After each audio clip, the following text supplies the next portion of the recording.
Okay, well, welcome everybody to tonight's session, African American Digital Resources at the Library of Michigan. My name is Adam Oster, and I am the Community Engagement Librarian for the Library of Michigan. And my colleague Mindy, who will be presenting in just a second, once I get done going through the ground rules for tonight, then she will unmute herself, provide a little intro about what she does, and then we'll go from there. As far as tonight, we will have, like I said a few times a little bit earlier, there will be a recording of it, and it's live on our Facebook page, and be available as a recording on there soon afterwards. If you have questions, you are more than welcome to either put them in the chat, or if you want to unmute yourself and ask the question as we're going along. Otherwise, if you are not going to have any questions, please keep yourself muted and your camera off. We will also make sure to have time at the end for questions as well. So if you do, like I said, if you have any questions, then go ahead and unmute yourself. And I think for me, that's pretty much all done. Mindy, I am going to mute myself and stop my video and turn everything over to you. All right, thanks, Adam. Welcome to the African American Digital Resources at the Library of Michigan program. My name is Mindy Babarskis, and I am the Michigan Collection Reference Librarian at the Library of Michigan. So my focus is our resources about Michigan and by Michigan authors or Michigan people. So, and these are things that are not published by state government entities. So that's a different colleague of mine focuses on that. So today I'm just going to show you a couple of our digital resources that highlight the African American experience both in Michigan and nationally. And I really hope that you enjoy them. I'm going to definitely take any questions at the end because I think I'm going to be showing the databases, and sometimes, seeing it doesn't really make sense until you're able to ask questions and really think through from your research question. So I'll go ahead and get started and tell you a little bit about the Library of Michigan. If the slide will move. There we go. So first of all, I just want to tell you a little bit about the Library of Michigan. We are an institution that was created by the state of Michigan to collect, preserve, and provide access to the story of the state and to support libraries in their role as essential community anchors. And we've been doing this since 1828, so starting in the territorial days.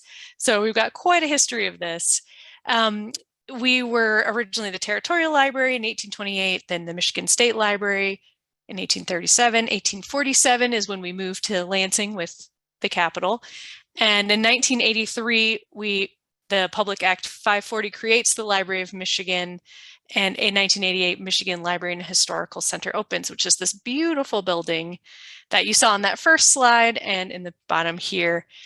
And originally we were created to collect the story of the state and, serving more of that law and the state documents side of things. And then as the importance of our state and preserving that story became apparent to our amazing state librarian Harriet Tenney in the 1870s. She started the Pioneer Society for Michigan to start collecting these stories of the Michigan pioneers and making sure that those stories weren't lost because they were starting to die off. So that was really the impetus of the Michigan collection, which is what I oversee and manage. And because of that, they were having to collect all of these Michigan artifacts that weren't necessarily published by the state of Michigan, yearbooks, county histories, plat maps, things that were created more by the local entities. And that is really sort of the seed that has brought about what the Michigan collection is today. So I'm very grateful for that wonderful state librarian.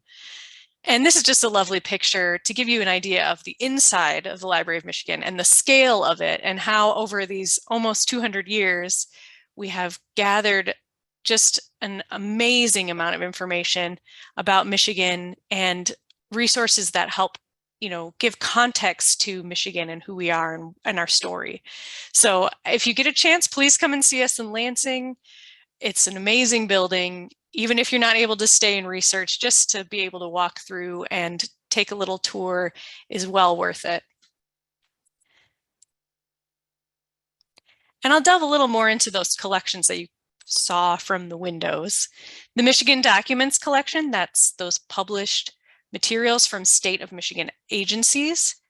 And I'm going to highlight a couple resources that if you're wanting to come into the library and take a look at our materials and really use our materials to help you with your African American or Black history research, I recommend the African American Legislators in Michigan and the Michigan Manual of Freedmen's Progress. Both of these are excellent Michigan documents that capture the African American experiences and people and lives in Michigan. And the Michigan Manual of Freedmen's Progress especially is just biographical gold, if you can, especially if you're researching the time period with which it was published. The Michigan Collection is, of course, what I take care of. And this includes published materials by Michigan people and authors or on Michigan topics. So not all of it is going to be history related. It's really just trying to capture what makes us Michiganders, our experiences, everything that sort of surrounds us in this state. But a couple of resources that I wanted to highlight that we don't have digitally available is the Flint Spokesman, which was the African American newspaper in Flint. We have that on microfilm. We actually have an incredible microfilm collection specifically for Michigan newspapers. And we have microfilm readers, many of them. We can help you get started and walk you through how to use it. And it's a wonderful way to capture articles. I mean, the machines are so much nicer than they used to be. You're able to email yourself clippings, and you're able to, print things off easily. So please come in and take a look at our amazing microfilm newspapers. And then we have this wonderful book called The Black Pioneer in Michigan. And it's another great, resource that was made by about a Michigan researcher outside of the confines of state government that really helps to capture that early Black pioneer in Michigan. And then our main collection is kind of another large collection, and it has published materials that supplement or complement the Michigan and state documents collection. And these are going to be things like genealogy resources, more general genealogy resources. That's why I've highlighted Black Genesis, a resource book for African American genealogy. It's a resource to really help you with that broader, not just Michigan resource book. And there's plenty of other topics covered. And what's great about all of these resources is you can check them out. You can come in, check them out, no worries about having to stay there, and you can only, make copies. So that is a very helpful tool. We do have a number of other collections, our law library, our rare books collection, our federal documents collection. All three of these can be excellent resources for you as well. But we could spend our whole time talking about the resources that could be helpful just in our print collection. So I won't belabor it too much, but I wanted to at least touch on those three. And now we're going to hop into our digital resources, which obviously is the focus for today. So we have a Library of Michigan library card, and this gives you remote access to many databases. We have a large number of newspaper databases specifically for Michigan, but also national scope, such as Newspaper Archive. We've got family history databases like MyHeritage and Heritage Hub, to name a couple. And those are all accessible to you remotely, minus Ancestry, because they took away the remote access, although you can access that in our building. But all of those are accessible remotely using your Library of Michigan library card. And it's so easy to sign up for a library card. If you're a Michigan resident, all you need to do is go to michigan.gov/library card, fill out that form, and within a few days, our circulation staff will get back to you with your library card number and instructions on how you can set up a password to get onto those remote LM databases. And to actually see where all the databases are, I'll show you that a little bit later as we get to the exploration part. But the URL is michigan.gov/LM databases. And that'll show you our list of online resources that are available to those library card holders. And also, as some of you may know, this is our state librarian, Randy Riley, showing off his library card proudly. So I couldn't resist putting this picture in here. So I'm not going to cover all 4 of these databases today, but I wanted to make sure that you knew that we have 4 African American specific databases.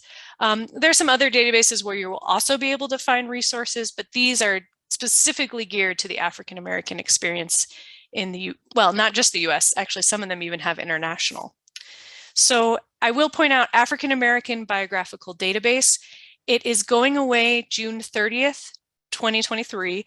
It has been bought out by ProQuest and they're merging it into their ProQuest Black Studies. We don't yet have that database, but I am looking into that possibility because it's a very great, it's an excellent resource. The resources in there are gold, and but it is time. That database is very difficult to search in. So I'm hoping that this refresh will help it out. Today, I'm going to talk about the ProQuest Historical Newspapers Michigan Chronicle. So we already had one person in the audience wanting to use the Michigan Chronicle. So this is great. I can give you a little tutorial on how you can use it in the best way. And then you'll be ready to go once we're done with the program. And this is Michigan Chronicle, I should say, for those who don't know. It's a Detroit-based Black newspaper. And I will say the 2010 to current issues, they're housed at the Library of Michigan, both in print and on microfilm. So although this database cuts off at 2010, we still do have current coverage as well, just in a different format. Black Life in America, I will mention because somebody is doing some research on more of a national scope.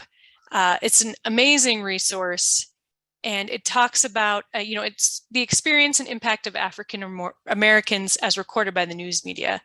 It also does include news media sources from showing kind of the outsider perspective of the African American experience. So you're getting a lot of this sort of how African Americans are perceived at different times and places. So from a definitely understanding the historical context, it's excellent. I highly recommend it too if you're an educator. This is a wonderful resource for college students or high school students learning how to do research and understand that historical context. Black Thought and Culture is the other one I'm going to delve into today.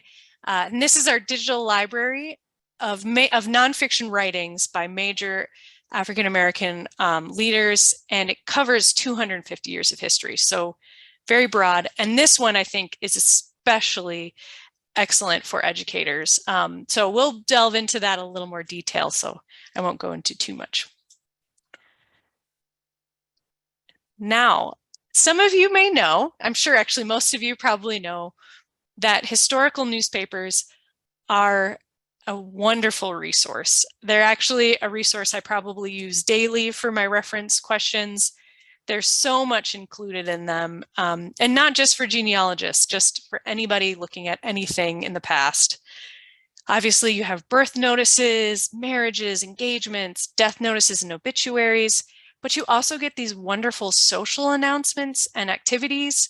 It was very fun, my first time really discovering that people use these historical newspapers as a way to say, oh, this person came over to this person's house and they had dinner, and this person went to Florida for Christmas.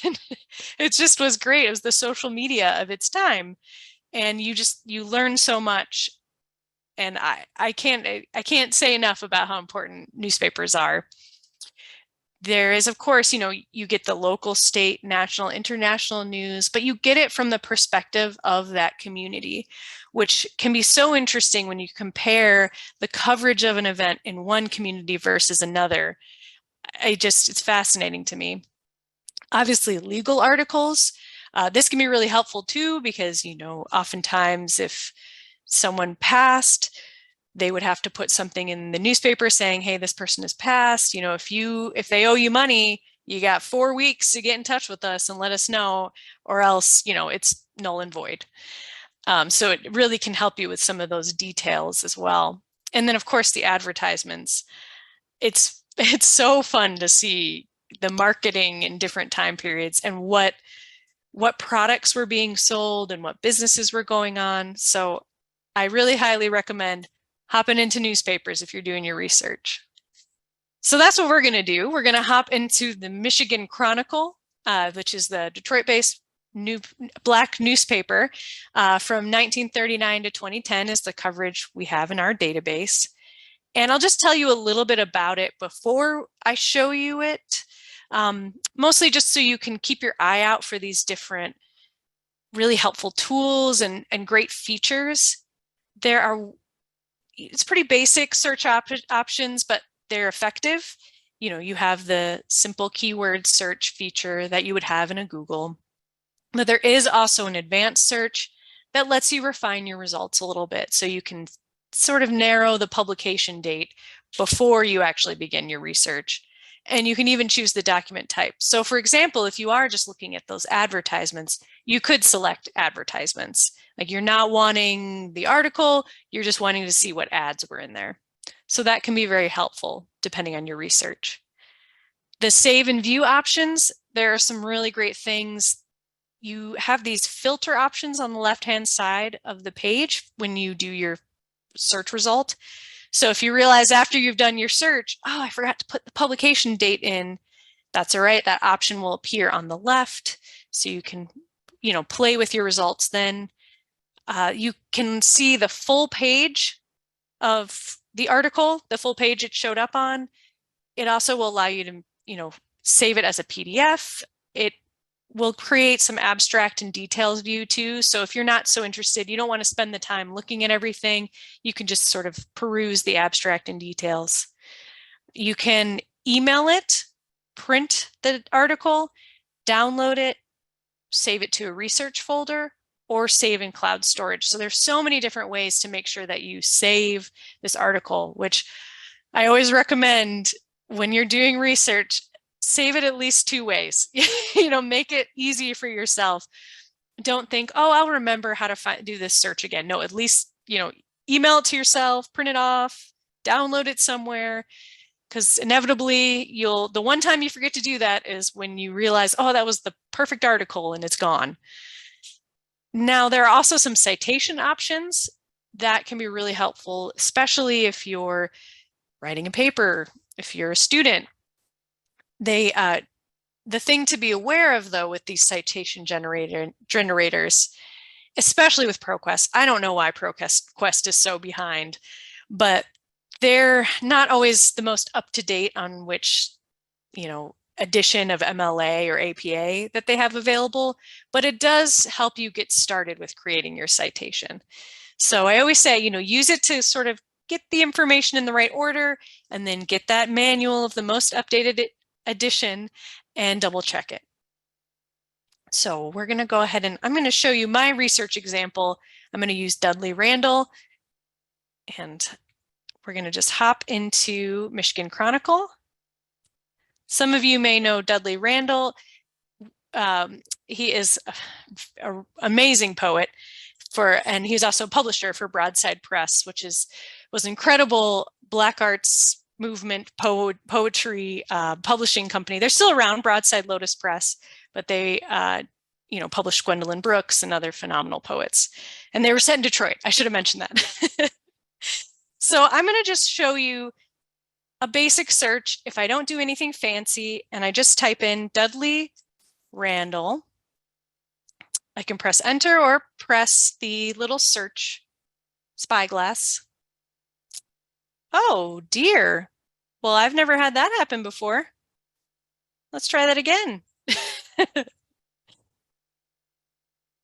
All right, let me get the right database. Sorry, you're going to get to see the fun stuff. I want to go into, where's my Michigan Chronicle? There it is. All right, let's try that again.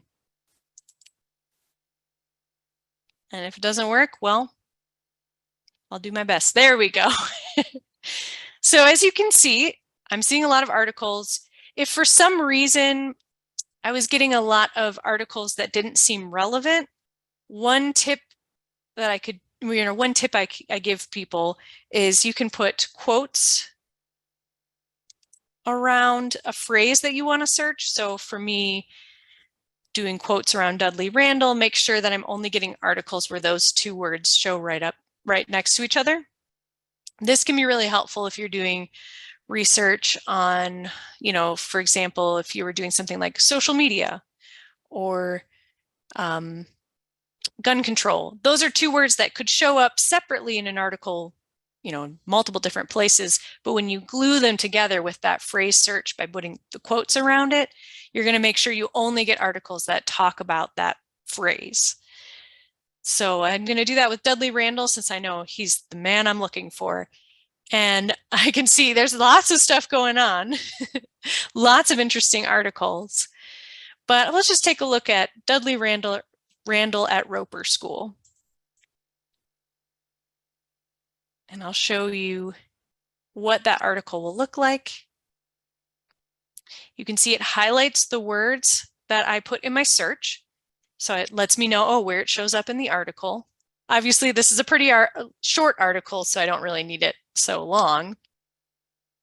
But it just gives me the clipping with, the citation right there. If I wanted to see the full page view, if I go over to the left, you can see there's a page view option in that little box. So I'll just show you, let's see where it shows up in the larger context of that page. And you can see, this tiny little article at the very top right, but it's also interesting to see, what else is going on at that day. And I can even go to different pages in the issue. So if I know, I want to see what else is happening in Detroit at that time, I can use these little arrows up at the top to check out different pages. So it is a way to allow you browsing as well.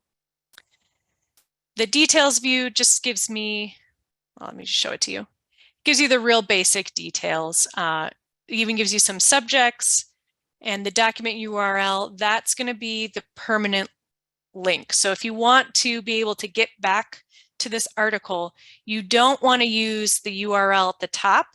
You want to go into the details and use this document URL. That is the one annoying thing about ProQuest databases, is that the permalink or the document URL is a bit buried. But there are lots of options, as you can see in the top right. I've got these little icons. There are different options for me to save that article. I can download it, I can email it, I can print it, and there's even more options under the all options. Let me just show you that. You can see all sorts of stuff saved to my research folder. I can do some cloud saving, and there's also a chance to export it to different citation manager websites. So lots that you can do with the article, which is really nice. Let me go back to our results. So if you see over in the top left, there's that back to results link. If I click on that, it will take me back to my search results. Let's say I want to narrow what I'm finding. I'm going to just narrow my publication range. So I have to click, hold, and drag the little gray, I don't even know what you would call those things, markers, and then I would select the update button. If that's a little too difficult, it's hard to see what the year is, or I just want a 1 year period, I can also enter a date range. So the thing that I don't like about this is they make you select a day and a month. And I'm like, just give me the whole year. So we'll just say February 1st, 2023. Well, no, we don't have that year. Yeah, so you can see it's a little more onerous to do it this way. You could also just type it in. Let's just try that. There. Let's do 1945, 01, 01. And then I'll just update it. And I could see, There was a lot going on that early. I don't know if that's the same Dudley Randall, but looks like he's okay. So that gives you an idea of just the different ways you can filter your results. If I didn't like that, I did that a little too fast. I'm sorry. You can just click the X to take away any filters you've put on there. And there are other options, the publication title, the document type. So again, if I wanted to make sure it was an article, or, I want to just see the front page articles, I can select that option and it would just bring up those front page articles. All right. I didn't really show you the advanced search, so let me go back and do that. So the way I can go back to the home page, if I wanted to restart my search, right in the top left, there's the title, ProQuest Historical Newspapers, Michigan Chronicle. If I select that, it's going to take me back to the home page, and it gives me different options. The advanced search is right above the big search box, just to the right of where the basic search is. And if I select that, you can see there's not really a whole lot going on. It's a pretty bare minimum advanced search, but it can help if I know, I know what the title of the document is. I could do that. I can also, that document type piece, so if I wanted just the advertisements, I could select that. The publication date, I could do on this date, after this date, before this date, specific date range. So it does kind of help narrow your search before you really get into it. But it's a pretty straightforward database. So I'll check with Adam though. Has anybody asked any questions about Michigan Chronicle? Before I move on, I want to make sure I address those. Well, one thing, Mindy, why don't you, there was a question about where to get to the database initially. Oh, And if I you want totally to go back to our forgot homepage and show starting from there how to get to it. And yes. I did put the link in the home in the chat with how to get directly to the database page, but why don't you start from home base Home base. and take us first to take us to how to get to the database itself. Yes, I see. And I even put that as my first tab so I wouldn't forget to show you, and I totally forgot. So let me show you that. We'll do a little bit of backtracking. If you go to the Library of Michigan's homepage, which we're michigan.gov/Library of Michigan, or if you Google us, we should be the first thing that pops up. And once you're on this page, you can see there's a lot going on. We are a government agency, so there's always a lot of information and a lot of things that need to fit on here. But for you, since you're a member of the public, you'll want to look at our For the Public pages. So if at the very top of our home page, you'll see there's the answer catalog, contact and visit us, events, news, and For the Public. So I'm going to click on the For the Public, and it gives me the options here on the left. And if I go all the way down to the online resources for library card holders, if I select that, that's going to bring me to that michigan.gov/LM databases page. And as you can see, it shows you, walks you through if you have any issues creating a password. Here's some troubleshooting. We also then break up our databases by type. So our biggest group we have are the newspapers family history, which is where I pulled the Michigan Chronicle from. It's in alphabetical order. So as I scroll down, it's right after the Kalamazoo Gazette. We've got the Michigan Chronicle historical newspaper. If I click on it, now if I'm already logged in, if I weren't logged in, it would ask me for my barcode, my library barcode, and then my password. So it's like a little page that pops up with two little boxes, one that says barcode and then one that says password. And then I would plug that in and I'd be able to access this database. Let me just exit out of there. As you can see, we also have some other subscription databases. Some of these may also be helpful in your research. The ProQuest eBook Central Diversity, Equity, and Inclusion Collection and the ProQuest eBook Central will probably have academic books and some research materials that would also help you as well. So I'll just mention that one, even though we're not going to dive into it today. So Mindy, we've got another yeah. question. Sure. Are there any plans to expand the number of African American newspapers? I know ProQuest has a lot more than just the Michigan Chronicle. For example, Chicago Defender has a lot on Mhm. Michigan.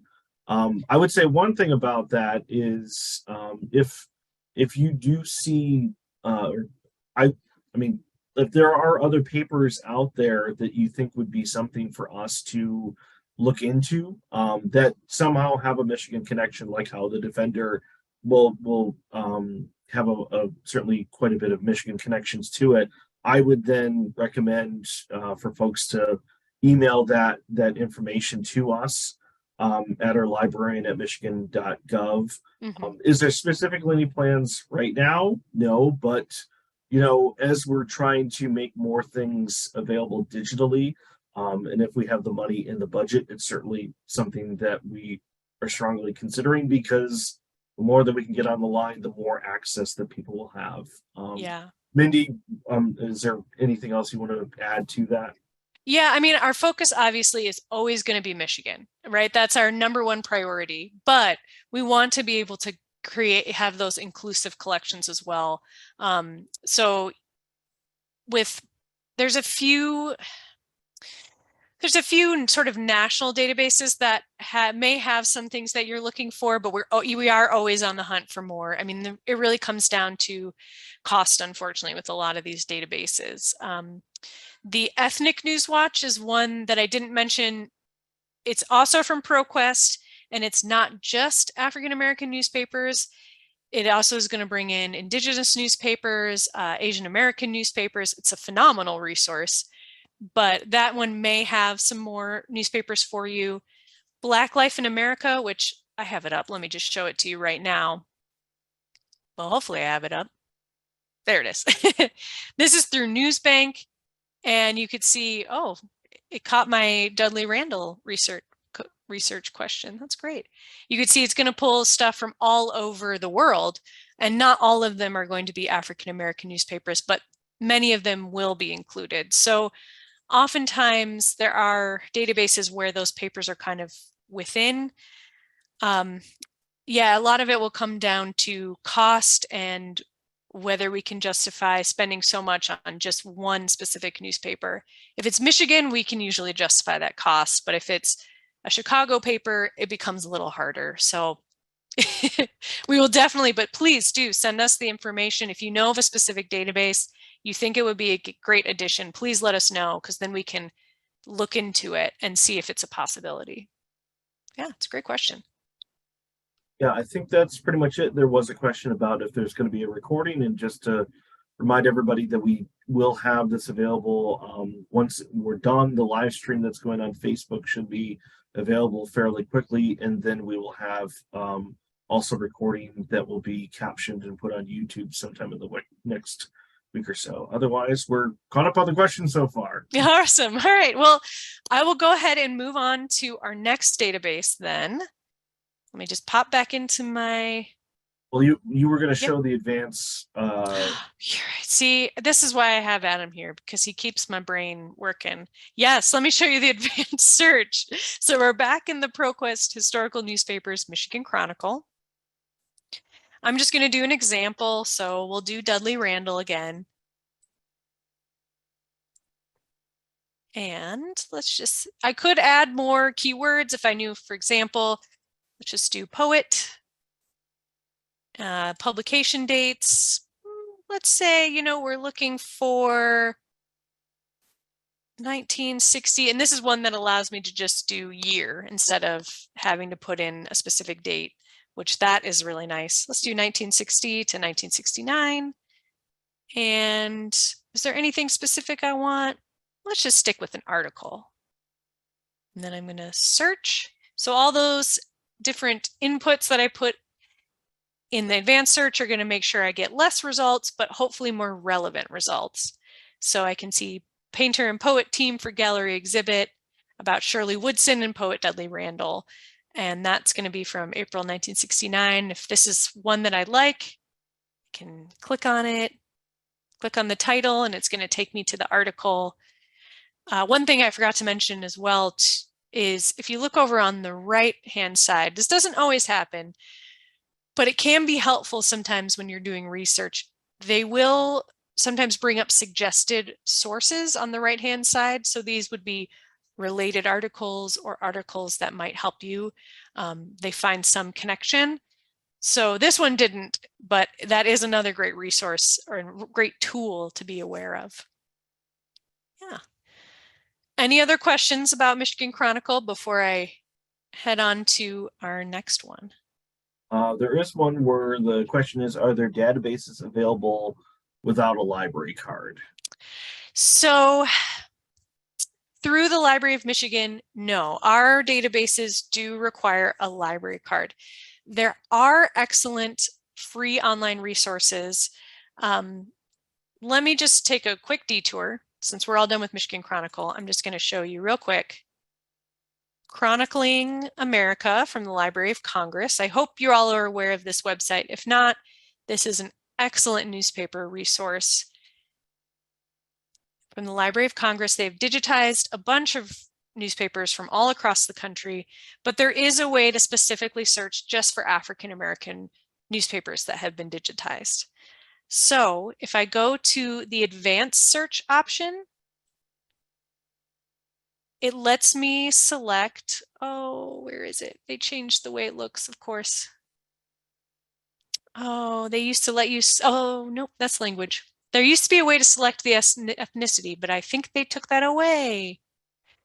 Oh, well, if you know the title, you can definitely search by the title, or if you know which state. Unfortunately, it looks like they took away, here it is. It's under the all digitized newspapers. You can select which state and with which ethnicity of paper you're looking for. So I want to look at African American papers from all across the state, and then I will select go, and then it'll bring up, here are all the digitized African American newspapers from across America. So this is an excellent resource. It's completely free, just a website out there provided by the Library of Congress. So that's a little plug for for our federal friends. There are some other resources out there. That's kind of the most relevant, I would say. Well, as far as Michigan ones too, the Clark Historical Library's database, newspaper database portal would also be a good one. Mm-hmm. It isn't broken down by ethnicity, but you can at least look by location. Mm-hmm. And if you're looking at places like, say, Cassopolis or Muskegon or parts of Detroit, that there could be papers there that are maybe not necessarily driven by African Americans, but you at least know that it's in a more predominant area that's of blacks in Michigan, and that you may have more luck finding information in papers from that area than and plus what it is with these is that Clark does list if it is free to access or if the paper is behind a paywall. Mm-hmm. And they let you know what years have been digitized. So I use this resource probably daily. And it is broken down by county. It's amazing resource from Clark Historical Library over at CMU. So that's another online free database, I guess the best way. It's really just a website that links to where those newspapers have been digitized. But yes, it is important to know that not all of them are free. Some of them are behind paywalls, and it may only be certain years. But yeah, great resource. Any other questions?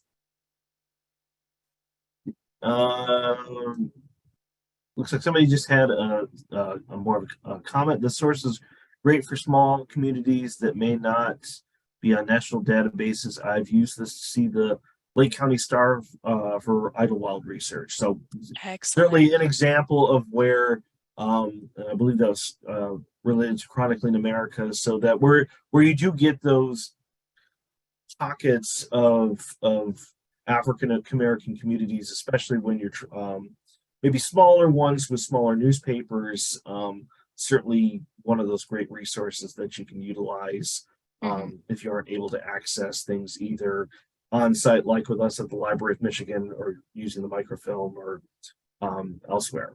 Mhm. And that is one thing too. If you're not able to find the resource in digital format anywhere, please do contact us, especially if it's a Michigan newspaper. And we may, I would say, we very likely have it on microfilm. So we can help you if I've got to get a hold of this specific article on this day. We can even go in and make it, copy or clip that article, send the digital scan to you. So there's some things that we can help with, even if you can't come in person. So, all right, I'm going to go and hop into our next database, our second and final that I'm going to show for you today. And then we're going to have more questions. So don't worry if you think of something while we're going through this. It's all right. We're not going to be going anywhere. All right, our second database that I'm going to be showing you today is Black Thought and Culture. This is a very different type of database. It's dealing with the nonfiction writings from different African Americans throughout the US. And really, it's a phenomenal way to give you the historical context. And again, Black Thought and Culture really help you to understand what different people were thinking in different contexts. So there are a couple options, or there are three options for searching or browsing this database. We have the basic search, just your simple Google type search. There's the advanced search. It has a lot more options to refine your results. Specifically, I'm going to highlight these three that are very unique to this database. You can search by the person discussed in the nonfiction writing. You can search by the historical event, and you can search by the place discussed. So it's a really great way to capture, how was a certain person written about? How was this event written about by different people? How was this place written about? Seeing what Birmingham, Alabama, how was Birmingham talked about in different nonfiction writings by African Americans? There would be a lot of really interesting resources that come up with from that. There is also a browse and a featured content. So you'll see when we get to the database, there are little tiles, excuse me, I'm struggling with my words today. They're little images that they have sort of blocks of images that will say, you can look by title, you can look by historical event, you can look by place, and then they'll have some featured content, and they change that out, but they'll focus on a specific writer or a specific idea. And that's a great way, I think, especially if you're trying to teach African American literature, that's a great way for students to explore and really discover what's out there. I would also say, for students studying history, it's another great way for them to explore and kind of discover history in a more organic way. So I really like that aspect as well. There are some save and view options. There are filter options on the left-hand side, just like our previous database. You can email, print, you can embed or link to the item, which that is great, especially if you're a teacher. So you can embed this or link this on your D2L or your Blackboard. You can select to add it to your list, create a playlist. That one you must create an account, and that's a way for you to save your research and save these collections or these playlists. And then you can print, of course, but it's not just, print the whole document. You can also choose to just print the section or the page. So again, really helpful for teachers if they're really wanting students to only focus on this one section of a book. They can just have that section, just print out this section and read it. So I really like that aspect of it. Citation options, again, citation generator from the database. And this one, though, I will say Alexander Street is much better with their citations editions. They're at least up to date. But these citations can be copied or exported with a citation manager system. So lots of options there as well. And I'm going to use the Black Arts Movement as my research example. So I'm just going to pop into the database, Black Thought and Culture. And as you can see, when I was talking about those images, those tiles, that's what it looks like. And you can advance to the next one, or you can go back. So it's visually a much more appealing website. And again, I feel like is geared for that educational aspect. They will have featured content, specific people, specific music, the Black Panther newspaper, so specific newspaper, which is great if you're wanting students to just explore a certain, like, just explore the news from a certain standpoint, from a certain type of newspaper. I think that's phenomenal. But we're going to just do the basic search right now. So I'm going to just put in Black Arts Movement like that. Did it go? Here we go. You can tell my internet's a little slow. All right, and it will bring up my results in the middle, and it gives me options to refine my search on the left. So some of the great ways that would help is if you're looking for a specific author, you're wanting to see how the Black Arts Movement is written about by, you know, W.E. Du Bois. Then you could select that and see what he has to say. And it will narrow your results to those specific writings. There's lots of other options here on the left. Again, you know, that historical event, that person discussed, the place discussed.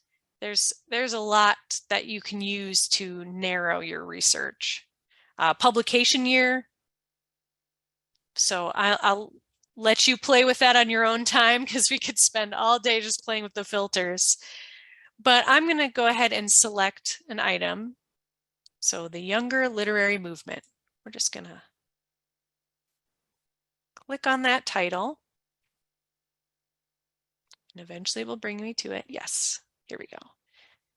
So you can see here's the document. It gives you all of the information here on the left, which is great. So you get that details. I can search within the document, which is really nice. So if you know you're looking for a specific item in that document, it also will take you to other related items. That's these little icons here.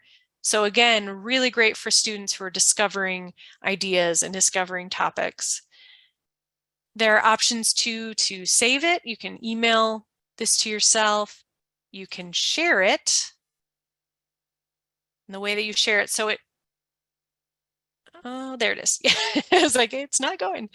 So you can share it on social media. So it's kind of fun, a little more interactive in that way. Let me go back. No. Oh, shoot, I went too far back. Oh, no. All right, here we go. Then it also gives me an option to embed or link it.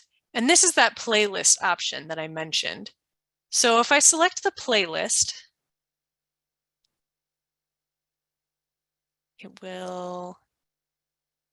it tells me to sign in to save it. So this is the one where you'd want to create an account to actually, you know, create those separate playlists and probably use within class. You know, you could share a playlist with this class, you could share a different playlist with a different class or a different group. Up at the top, oh, sorry, not at the top. Yes, I'm on the right page. So here on the left, excuse me, this is my list. So when you can select an item, which I don't think I showed you how I did that. Let me go back. I'm sorry. There's so many little things you can get almost overwhelmed. So at the top, you can select or deselect an item. So when I select it, you can see here at the very top, it's almost like a shopping cart. One item selected, view list. So I'm going to view the list. And that will give me more options for emailing it. I can print it, export the list, I can save the list. Again, I don't have to have an account for this one. This is just a way for me to have a basic research list. So that's kind of a weird, unique thing to this database that I wanted to show you. But for most of us, we're going to be emailing it to ourselves. We may print it. Here in the top right of the document, there's a print icon. I can also make this full screen so it's a little bit easier to read. And then it also, I really like this too. It lets you know that the document is part of a larger series. So I'm looking at the younger literary movement, but it shows me, oh, here are the other parts of the series. So again, it's going to take me to that bigger item. All right, so then let me go back. We're going to go back to the original page. Oh, one more. Forgot I did that filter. So that's the basic search. If I wanted to do the advanced search, it's very easy. It's just to the right of the basic search box. If I click on that, you can see just how detailed this is. It's very different from the advanced search for the Michigan Chronicle. Again, I can search by all these different, very specific things. I want to look at place discussed. I'd like to see what they have in Detroit. Anything else I want to do? Let's just say from the day it was published, anywhere in 1960 to 1969. And then I'm going to go ahead and search that and see what we've got. Oh, look at this. I've got Black Panther #2. So it's going to end, yep, just the #2. So if I select that, it should show me where Detroit is mentioned.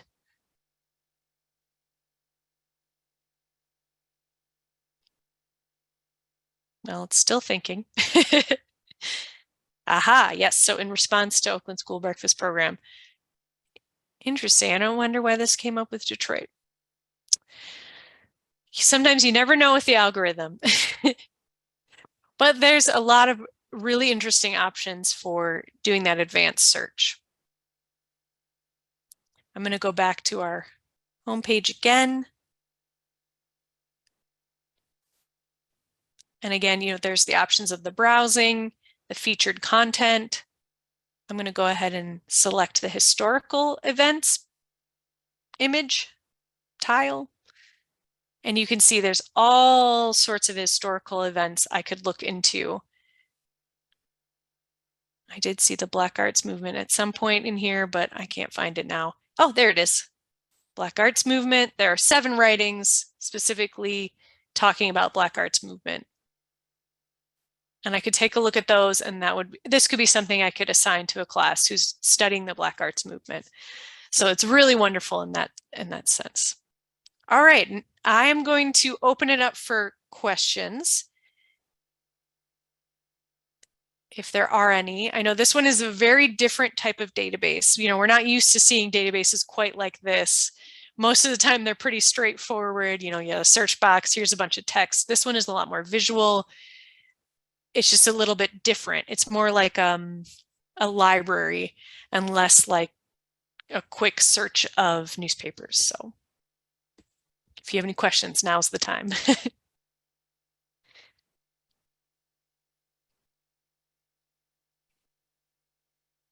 Anything in there, Adam? Just looking through it a second. I was just answering one question. Oh, yeah. Let's see here. One person was asking, when you add something to the list and then email it, what do you get? The citation or something else? I hadn't tried it. I'll be honest, I hadn't tried to email myself something. It's a good question. Let's see if it shows us. Okay, that's the list specifically. If I wanted to just email the document, is it going to just send me a link? Here, Adam, I'm going to send it to you, and you can let me know. Okay. All right, 2. Y'all got Adam's email now. Oh boy. Oh boy. I'll just say, ooh. Michigan.gov. See, this is the fun thing about these questions, things that I hadn't even thought of. Oh.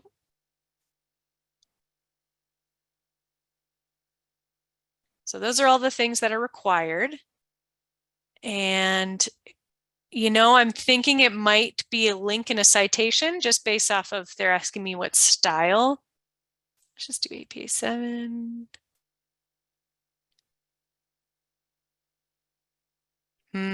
Yeah, it's okay. It's going to send the link. I mean, I'm hoping it sends a link, but it looks like it might just be a citation. Your email's been sent. All right, Adam, let us know. I am waiting in anticipation. This is the fun stuff. Well, and while that's coming up, let's see here. There was one other question that let me read it off here a second. Which database is best for me to explore tracking family from North Carolina to Canada back to let's see right here back to I think it says US. Some stayed in Upper and Lower Michigan, did not go back to North Carolina. Why don't you tackle that? I do have some suggestions about that after you. Sounds good. Looking at the email. Yes. So the answer to your question is you're going to have to look at a lot of places probably. If you know specifically what areas they were in, for example, if you know what community they were in North Carolina when they left, try and find the most local newspaper to that area. If you don't see anything, then move to the next metropolitan area, kind of move out. So if you know what areas they are, try and trace them, use the local newspapers to try and trace them. Census records, again, very helpful. Vital records, but in order to have vital records, you kind of need to know generally where they were at, what state they were in at certain points. For database, for tracking your family, you could start with something like a newspapers.com or a newspaper archive. If your family was African American, you could try the Black Life in America. Those three are more national, so you're going to be able to catch them. Or they're more national. They are national, so you're going to be able to catch them even if they're in a state you weren't expecting them to be in. So that could be helpful, at least from a newspaper standpoint. Starting with those ancestry family searches is usually a good way to go to if you don't have some of that basic information of where they were at. That can kind of at least help you pinpoint where they are at certain points. Adam, you got your... Yeah, I've got a couple things to kind of go with that. In fact, why don't you stop sharing your screen a second? Oh, yeah. I'll share mine because there's something that I have in another PowerPoint of mine that might be helpful with this. So something that I tend to show people is as you're going along building this thing that's called a document chronology. And what that does is that you break things down by the year, the location, and the source document of what you're doing. So essentially you're creating a table of contents for either an individual person or a family, whatever you want to do. And so then that way your sort of pathway across the country in which they've been working. And so as you collect records, you have that, and that way you can kind of then use it as a means of maybe anticipating places and where people have gone. So if you know the time frame in which family was going from North Carolina up to Canada, and trying to kind of find what those sort of ways in which they would have traveled, you can then use different maps and other different things, and try to kind of use this as your means of building that I don't know. It just kind of makes it easier so that you can visually see, and then you can have a map. I don't know, you could even use Google Maps to kind of pinpoint these spots and kind of follow where people were going. If you want a bit more general resource, swing over here. the family search wiki entry for African American genealogy, which has both general information and other general databases and publications that are helpful. And then you can go to individual pages. And so you could start out with North Carolina, right? North Carolina, and then slowly work your way through those states in which you think they would have been going through the route in which they got to Canada. So that's a couple other things that I can offer, and I'll also show everybody the email that I got that Mindy sent. So what this is message from sender, shows that it was from Alexander Street. It has the citation, and this might be the item. Let's see if it brings up. I'm hoping it does. But keep in mind is that, okay. Yep. Oh, it brings up the citation, but then you're in the database, so you just would take the younger literary movement and put it in the search box, and it should come up. And you may have to log in because right now it's showing not logged in right now. So you would have to go back to the home page, go to our online resources page, go back to, was it Black Thought and Culture? Yeah, Black Thought and Culture. And then log in and then use that citation information to go back to on the database where you can find it. So that's sort of the one, drawback with some of these is that it doesn't maintain you staying in. Yeah. When you're going, it's like with the Ancestry Library Edition that you can't just upload stuff directly to a tree that you have on there because you're logged in as the Library of Michigan and not through a personal subscription. So I'm so glad I know now. So one of those things I'd never had to try. Yeah. So now I just need to find where I can stop sharing. Up at the top. Nope, that's not what I want. Stop share. There we go. Okay, so Mindy, if you want to share yours, you can put back up. Sure, I'll go ahead and get that. And oh, hold on. Easier said than done. Let me try that again. But if anybody has any other questions, and keep in mind, you can also unmute yourself as well. You don't have to put them in the chat if you don't want to. We're kind of at the point now where it can be a bit more of a conversation if we want. And I'm just putting up our information as well, and some of the websites that we touched on today. But yes, this is really the time for those questions and answers. Period. And then, Adam, I don't know if you could send some of that information, the family search wiki. Could you put that link in the chat so that people have it? Yeah, give me just a second here. Yeah, that's a good one. I always forget about those family search wikis. They are great. Let me go ahead and see. Yeah, a doc page really helps. I mean, honestly, half the battle with genealogy is organization, just trying to keep track of who was where and when, and making sure your sources that you find to show this information is organized. And we will have a program later in the year about some online tools to help you organize that. So just a plug for later.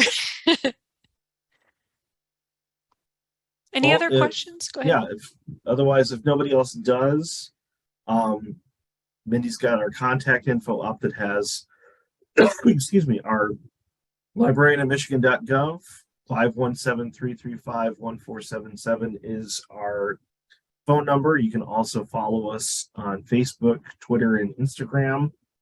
And got our main website URL and also how to get a card and how to access our databases. And just one last time, we will have the recording up available soon for folks to access. And any final thoughts, Mindy?